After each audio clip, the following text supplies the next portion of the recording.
नमस्कार. आज पौष शुक्ल द्वादशी शके 1945 सादर करत आहोत ठाणे वार्ता. ठळक घडामोडी. श्रीराम मंदिर लोकार्पण सोहळ्यानिमित्त ठाण्यात राममय वातावरण, ठिकठिकाणी धार्मिक कार्यक्रमांचं आयोजन.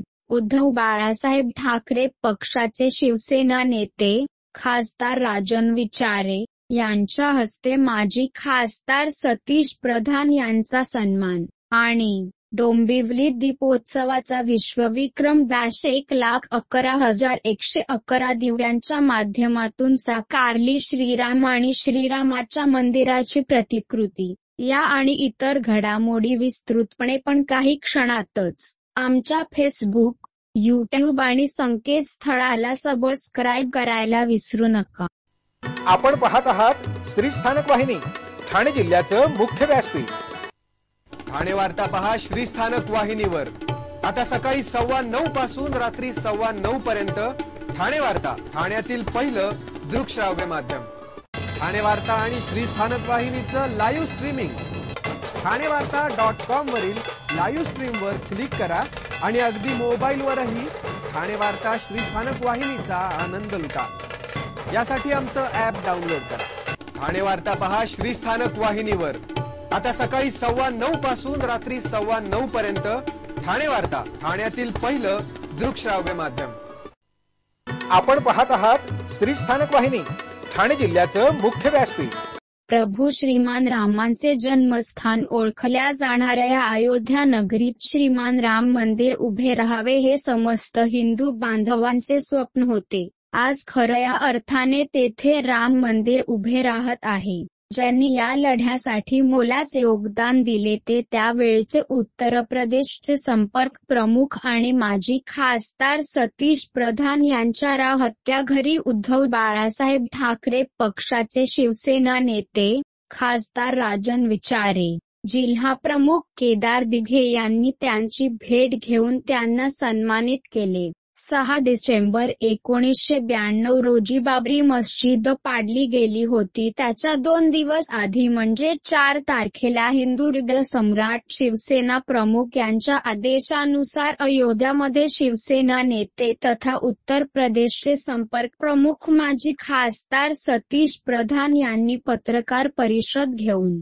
शिवसेना यावेळी प्रतिकात्मक कारसेवा न करता शिवसैनिक आपल्या पद्धतीने कारसेवा करणार आहेत असे सांगण्यात आले होते. त्यावेळी त्याची जबाबदारी सतीश प्रधान आणि संभाजीनगरचे शिवसेना खासदार मोरेश्वर सावे तसेच उत्तर प्रदेश विधानसभेचे शिवसेनेचे एकमेव आमदार पवनकुमार पांडे यांच्यावर होती. पवनकुमार पांडे 6 डिसेंबर रोजी 300 ते 400 तरुण घेऊन मशिदीभोवती फिरत होते. जशी संधी मिळाली तशी ही तरुण मुले मशिदीच्या घुमटावर चढली. त्याच्याबरोबर अनेक कारसेवकही चढले. त्यावेळी शिवसैनिकांमध्ये जोश भरला आणि बघता बघता सर्व घुमटासहित मस्जिद जमीनदोस्त झाली. त्यावेळी उत्तर प्रदेश शिवसेना आमदार पवनकुमार पांडे हे मशिदीच्या दगडाचे अवशेष घेऊन बाहेर पडले. ते आपल्या गाडीवर ठेवून फोटोही काढले. या प्रकरणात जास्त करून शिवसैनिक मोठ्या संख्येने उपस्थित होते.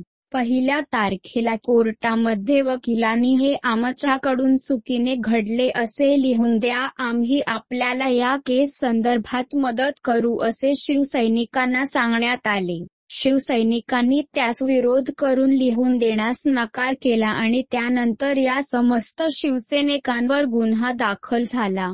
त्यामध्ये हिंदू हृदय सम्राट शिवसेना प्रमुख बाळासाहेब ठाकरे, शिवसेना नेते, शिवसेना उत्तर प्रदेश संपर्क प्रमुख माजी खासदार सतीश प्रधान, औरंगाबादचे शिवसेना खासदार मोरेश्वर सावे, उत्तर प्रदेशचे शिवसेना आमदार पवनकुमार पांडे आणि असंख्य शिवसैनिकांवर गुन्हा दाखल करण्यात आला होता. त्यावेळी काही दिवसानंतर आनंद दिघे यांच्या आनंद आश्रम येथे सीबीआयकडून पथक दाखल होऊन आनंदाश्रमची झाडाझडती केली असता दिघे साहेबाच्या लॉकर उघडण्यास सांगितले. त्यावेळी त्या लॉकरमध्ये देवी देवतांचे फोटो आणि हळदी कुंकू सापडल्यानंतर पथक तिथून निघून गेले होते.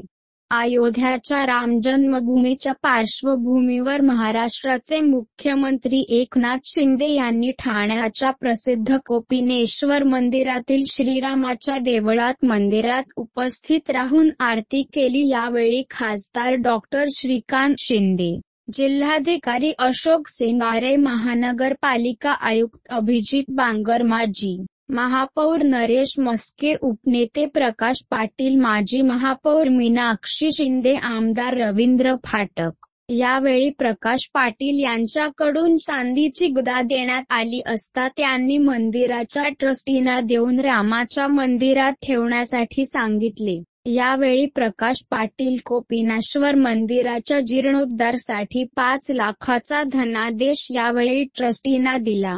अयोध्येत पंतप्रधान नरेंद्र मोदींजी यांच्या हस्ते प्रभू श्रीराम मूर्तीचा प्राणप्रतिष्ठा सोहळा संपन्न झाला आहे। यामुळे संपूर्ण देशभरात राममय वातावरण निर्माण झाले आहे।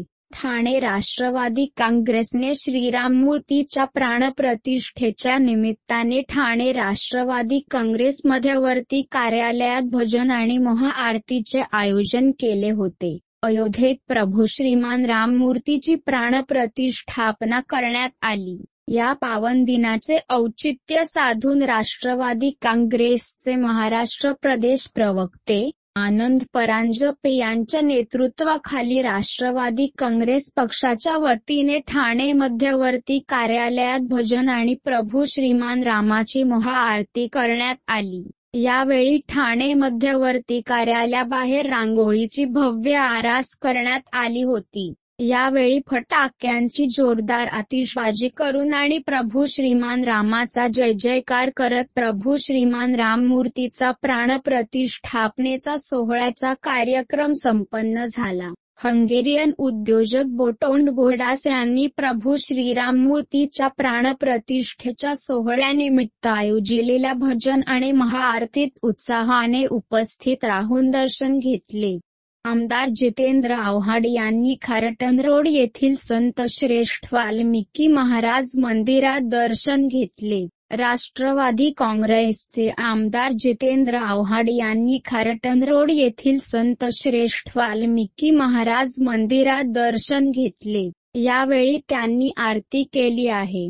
प्रभू रामाची ओळख ही ऋषी वाल्मिकी यांच्यामुळे आहे, त्यामुळे ऋषी वाल्मिकींना विसरताच येणार नाही असे मत जितेंद्र आव्हाड यांनी व्यक्त केले आहे।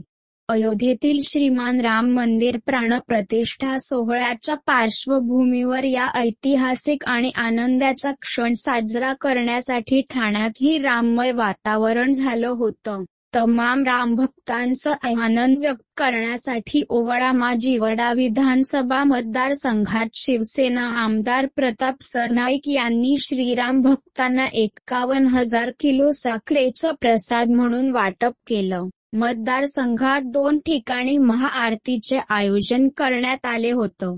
त्या ठिकाणी प्रत्येक भक्ताला 1 किलो साखर प्रसाद म्हणून देऊन जल्लोष करण्यात आला।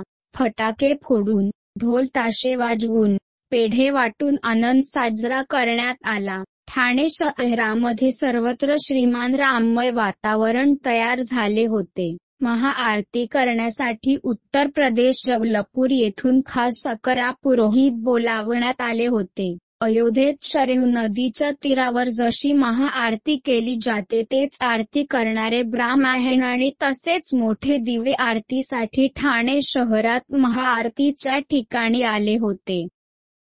ठाणेकर मालमत्ता करदात्यांसाठी करातील व्याज माफी अभय योजना 31 डिसेंबर 2023 पर्यंत मालमत्ता करावरील 100% व्याज माफ, तसेच 1 जानेवारी ते 15 जानेवारी 2024 या कालावधीमध्ये मालमत्ता करावरील 75% व्याज माफ। त्याचप्रमाणे 16 जानेवारी ते 31 जानेवारी 2024 या कालावधीमध्ये मालमत्ता करावरील 50% व्याज माफ। तरी सदर व्याज माफीच्या अभय योजनेचा ठाणेकर करदात्यांनी लाभ घ्यावा। महानगरपालिकेच्या कोणत्याही संकलन केंद्रावर कर भरण्याची सोय आहे। एटीएम, डेबिट, क्रेडिट कार्डद्वारे कर भरण्याची सुविधा उपलब्ध करून देण्यात आली आहे। सोमवार ते शनिवार या दरम्यान सकाळी 10:30 ते सायंकाळी 5 वाजेपर्यंत संकलन केंद्राची वेळ असून करदात्यांच्या सोयीसाठी रविवारी संकलन केंद्र सकाळी 10:30 ते दुपारी 1:30 वाजेपर्यंत सुरू ठेवण्यात येत आहेत. यासोबतच ठाणे महानगरपालिकेच्या propertytax.thanecity.gov.in या संकेतस्थळावर ऑनलाईन पद्धतीने मालमत्ता कर भरण्याची सुविधा उपलब्ध करून देण्यात आली आहे. तसेच गुगल पे, फोन पे, पेटीएम आणि भीम ॲपद्वारे आपला कर सुलभतेने जमा करू शकता. ठाणे महापालिका क्षेत्रातील सर्व करदात्यांना विनंती आहे की आपण या व्याजमाफी अभय योजनेचा जरूर लाभ घ्या आणि आपला मालमत्ता कर लवकरात लवकर महापालिकेमध्ये जमा करून महापालिकेस सहकार्य करा. धन्यवाद. माजी खासदार संजीव नाईक आणि रुद्र प्रतिष्ठानच्या वतीने वर्तकनगर येथील साईबाबा मंदिरात 25 टन लाडू तयार करण्यात आले होते. या लाडूचे ठाणे जिल्हा आणि नवी मुंबई परिसरातील नागरिक, सर्व मंडळ आणि मंदिरांमध्ये वाटप करण्यात आलं. ठाण्यातील बालकुंड परिसरामध्ये महाआरतीचे आयोजन करण्यात आले होते. या महाआरतीला मुख्यमंत्री एकनाथ शिंदे यांनी उपस्थिती दर्शवली, तर सुमारे 10,000हून अधिक महिलांनी या आरतीमध्ये सहभाग घेतला होता. पातवाडी कोळीवाडा मठ येथील तरुणांनी भूमिपुत्रांच्या समस्या जाणून घेऊन आता भविष्यातील समाजाच्या संघर्ष लढ्यात चळवळीत जातीने हजर राहून प्रत्यक्ष संघटितपणे सहभाग घेण्याचा घेतलेला निर्धार खरोखरच वाखाणण्याजोगा आहे. बहुतांश सर्वच कोळीवाड्यात, गावठाणात, गावागावात तरुण युवकाचा ओढा हा खेळ, जत्रा, पदयात्रा यात जेवढा दिसतो तेवढा सहभाग गावाच्या बाबतीत जमीन हक्क लढे, विकासाच्या नावाखाली घडणाऱ्या विविध प्रकल्पाचा अभ्यास करण्यात, ते जाणून घेण्यात आणि त्या विरोधात संघर्ष करण्यासाठी लढा करण्यात फारसा दिसत नाही. पण पातवाडी कोळीवाडा मठ हा कोळीवाडा त्याला अपवाद असे खास नमूद करावे लागेल, कारण भूमिपुत्र मच्छीमार समाजाला तसेच मानवजाती, पर्यावरणासाठी विनाशकारी असा वाढवण बंदर प्रकल्प यासाठी अनेक कोळीवाडात, गावात जेव्हा जनजागृतीसाठी जाण्याचे ठरले तेव्हा पातवाडी कोळीवाडा येथील हरबादेवी मच्छीमार सर्वोदय सहकारी सोसायटीचे अध्यक्ष प्रमोद पाटील भाऊ तसेच सेक्रेटरी दीपक वासावे भाऊ यांनी तसेच मरोड बाजाराच्या अध्यक्ष राजश्री भानजी यांनी पुढाकार घेऊन जनजागृती दौरा करण्यात आला. यावेळी पातवाडी गावातील 30 ते 35 तरुण हजर होते. पालघर मधील जनजागृती दौऱ्यादरम्यान जेव्हा असेच एका मैदानातील क्रिकेट खेळणाऱ्या तरुणांना भेट दिली, त्याच्याशी संवाद साधला आणि वाढवण बंदरासंदर्भात त्यांना त्याचे मत विचारले की तुम्हाला काय वाटते, तेव्हा त्यांनीही हे बंदर येथे नाही झाले पाहिजे हाच सूर आवळला. पण तुम्ही काय व कसा विरोध दर्शवणार, तेव्हा त्यांनीच विचारल्यावर त्यांना जेव्हा सांगितले की तुम्ही ज्या पोशाख घालून क्रिकेट खेळता त्याच पोशाखात आपल्या बॅट, चेंडू घेऊनच जनसुनावणीसाठी हजर व्हावे असे सांगितले, तर त्यांनी उत्स्फूर्त प्रतिसाद देऊन आम्ही नक्की हजर होणार असे जनजागृतीसाठी गेलेल्यांना सांगितले. ती सर्व तरुण क्रिकेट खेळणारी मंडळी जातीने हजर होती. भूमिपुत्र तरुणांना योग्य मार्गदर्शन केले, त्यांना विचार मांडण्याची, बोलण्याची वेळोवेळी संधी दिली तर भविष्यात भूमिपुत्र मच्छीमार समाजाचे सर्व लढे नक्कीच यशस्वी होतील या बाबतीत मात्र शंका नाही असे पाटील यांनी सांगितले.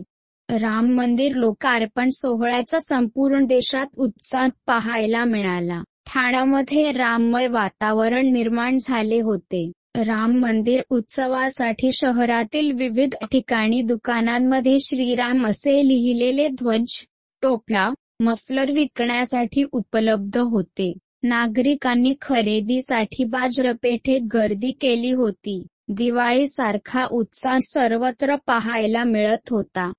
कल्याणचे खासदार श्रीकांत एकनाथ शिंदे यांच्या माध्यमातून डोंबिवली येथील सावळाराम महाराज क्रीडा संकुल येथे भव्य दीपोत्सवाच्या विक्रमदीप कार्यक्रमाचे आयोजन करण्यात आले होते. या दीपोत्सवात 1,11,111 दिव्यांच्या माध्यमातून श्रीराम आणि श्रीरामाच्या मंदिराची प्रतिकृती साकारण्यात आली. डोंबिवलीतील या दीपोत्सवाने विश्वविक्रम प्रस्थापित केला आहे. या दीपोत्सवात हजारो नागरिकांनी सहभाग घेतला होता. दीपोत्सवाचे नयनरम्य दृश्य आपल्या मोबाईलमध्ये टिपण्यासाठी डोंबिवलीकरांनी क्रीडा संकुलात एकच गर्दी केली होती. यावेळी खासदार श्रीकांत शिंदे यांच्या उपस्थितीत महाआरती देखील करण्यात आली. आपण पाहत आहात श्री स्थानक वाहिनी, ठाणे जिल्ह्याचं मुख्य व्यासपीठ. ठाणे वार्ता पहा श्री स्थानक वाहिनीवर. आता सकाळी 9:15 पासून रात्री 9:15 पर्यंत ठाणे वार्ता, ठाण्यातील पहिलं दृकश्राव्य माध्यम. ठाणे वार्ता आणि श्री स्थानक वाहिनीचं लाईव्ह स्ट्रीमिंग ठाणेवार्ता.com वरील लाईव्ह स्ट्रीमवर क्लिक करा आणि अगदी मोबाईलवरही ठाणे वार्ता श्री स्थानक वाहिनीचा आनंद लुटा. यासाठी आमचं ॲप डाउनलोड करा. ठाणे वार्ता पहा श्री स्थानक वाहिनीवर. आता सकाळी 9:15 पासून रात्री 9:15 पर्यंत ठाणे वार्ता, ठाण्यातील पहिलं दृकश्राव्य माध्यम. आपण पाहत आहात श्री स्थानक वाहिनी, ठाणे जिल्ह्याचं मुख्य व्यासपीठ. आपण आपले कार्यक्रम अथवा बातम्या आम्हाला ठाणेवार्ता@gmail.com या आमच्या ईमेलवर कळवू शकता. ठळक घडामोडी शेवटी पुन्हा एकदा. श्रीराम मंदिर लोकार्पण सोहळ्यानिमित्त ठाण्यात राममय वातावरण, ठिकठिकाणी धार्मिक कार्यक्रमांचं आयोजन. उद्धव बाळासाहेब ठाकरे पक्षाचे शिवसेना नेते, खासदार राजन विचारे यांच्या हस्ते माजी खासदार सतीश प्रधान यांचा सन्मान. आणि डोंबिवली दीपोत्सवाचा विश्वविक्रम 1,11,111 दिव्यांच्या माध्यमातून साकारली श्रीराम आणि श्रीरामाच्या मंदिराची प्रतिकृती. या होत्या ठाणे वार्ता. आपली एखादी बातमी बघायची राहून गेल्यास आपण आमच्या ठाणेवार्ता.in या संकेतस्थळाला किंवा फेसबुक पेज तसंच यूट्यूबचे चॅनेलला अवश्य भेट द्या. मग पुन्हा भेटू पुढील बातमीपत्रात फक्त श्री स्थानक वाहिनीवर. धन्यवाद.